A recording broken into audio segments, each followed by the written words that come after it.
Hey everybody, Jason here. Today I'm going to do a quick review on the Xfactory Infinity Series B5M carbon fiber chassis. Now I was talking to Paul Sinclair from Xfactory, honestly it's been like a month or two now. We were talking on the phone and I saw he had some new products out and I just said, hey, if you're pretty confident in your product and you want us to do a review, let me know. And he's like, yeah, well, if we decide to, have you do one, we'll let you know. And then a few weeks later, I get an email or a text message and it says, hey, we have a chassis. We cut the chassis out, but there was like a little blemish where there was like a dark spot in the carbon fiber. To be honest with you, I didn't really think it was a big deal, but he's like, we really wouldn't be comfortable selling it to the public. So if you want to do a review, we'd be happy to send it to you. And I was like, all right. I said, just so you know, I don't actually have my own B5M, but I've got a bunch of buddies that run them that are all good. So if you want to send it, I'll put it on a buddy's car. We'll run it, tune it, and play with it. And then I'll do a video and get back to you. And so that's exactly what we did. So when you buy the Xfactory chassis, what you really get is the actual chassis itself, a couple of side rails, a couple of like aluminum dowels and some hardware. And basically you don't use the center section of the original B5M. You don't use the battery tray anymore. What you get are some carbon fiber side rails, and then there's basically different ways to control the rigidity of the chassis. In general, I really like it. And something that was really surprising to me is when we very first put it on the car, like the very first thing we did, I expected, because there's clearly a little bit more flex in the carbon fiber, I thought for sure the car would end up pushing, just generating a lot more rear grip. But that's really not what happened. What really happened is that overall grip just increased, I would say quite a bit for our medium traction track, depending on the moisture level. Unfortunately, Lee and I, obviously we put this on my buddy Lee's car, and I told him, I said, Lee, I'm not sure, but I think we need to go to either a longer link or a lower rear roll center. It just looked like even today when Lee drives the car, I think the car is really good, and I've driven it in a variety of conditions. I'm going to share some video with you here in just a little bit of Lee running this car with a 7.5, a carbon fiber chassis, and a 3-gear transmission. So I don't know that you could get away with a 3-gear transmission with the stock aluminum chassis on our surface, just because there isn't that much traction. But the car actually doesn't look too bad in these few laps that I'll show you. But anyways, I digress. What I was saying is that basically what we ended up doing is lowering the rear roll center. I wanted to soften up the rear shock package by at least 2.5, maybe even 5, and 1 spring down, just because there's so much less weight. I mean, you're talking, they claim 70 grams of weight savings, but when we measured it, we got closer to 80. It was like 77 or 78. So either way, there's a huge amount of weight savings when you put the Xfactory carbon fiber chassis on the car. And I think that for stock racing and for a lot of different conditions, the chassis is really not a bad idea at all. I happen to like carbon fiber for a variety of reasons.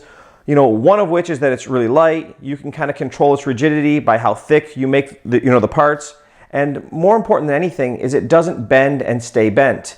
With an aluminum chassis, it definitely, you can bend it, and even if it's just a little bit, you may not really notice. Where carbon, you're not going to have that problem. If you snap a carbon chassis, it's just flat out snapped, right? And if you haven't seen the original video of me jumping Leland's car right into a pole and snapping the whole front end off, I'll put the link down below this video so you guys can go check that out. So I would say that overall durability is very good on this chassis.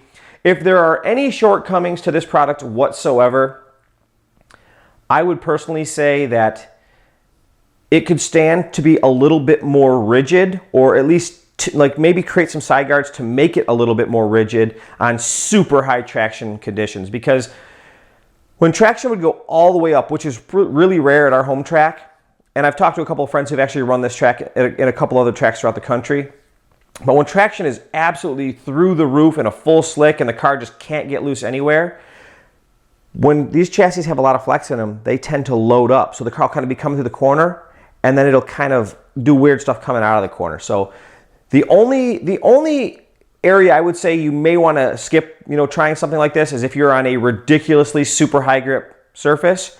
But I did talk to Paul, and it looks like there may be something in the works to make this platform even more rigid for those super high grip situations. So anyways, I think it's a good product. I think that Xfactory is doing some cool things over there. I happen to like the Sinclair family.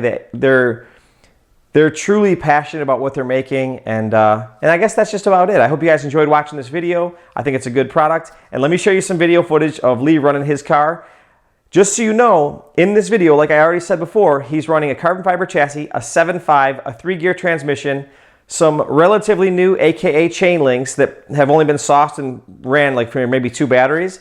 And overall, I think the car looks pretty good. So, all right, thanks for watching, you guys, and we'll see you in the next one. Bye-bye.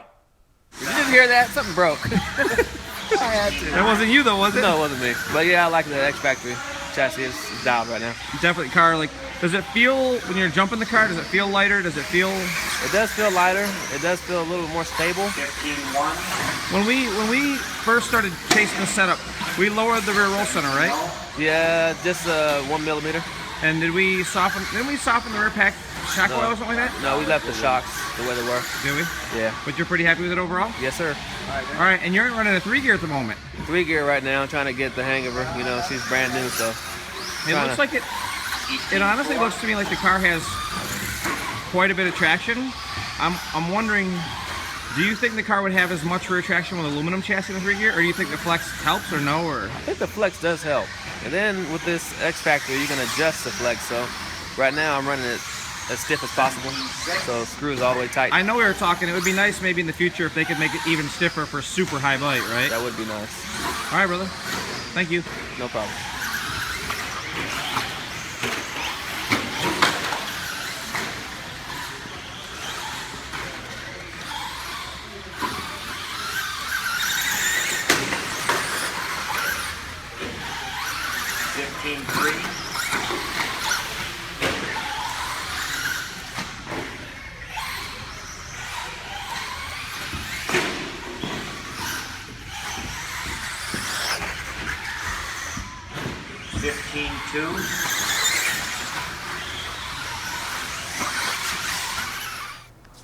Hey, by the way, before you leave, I just want to say thanks again for watching my videos.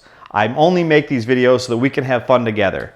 By the way, you'd be doing me a big favor if you could either comment, like, or even better, subscribe to my channel. Again, thanks for watching, and we'll see you guys next time.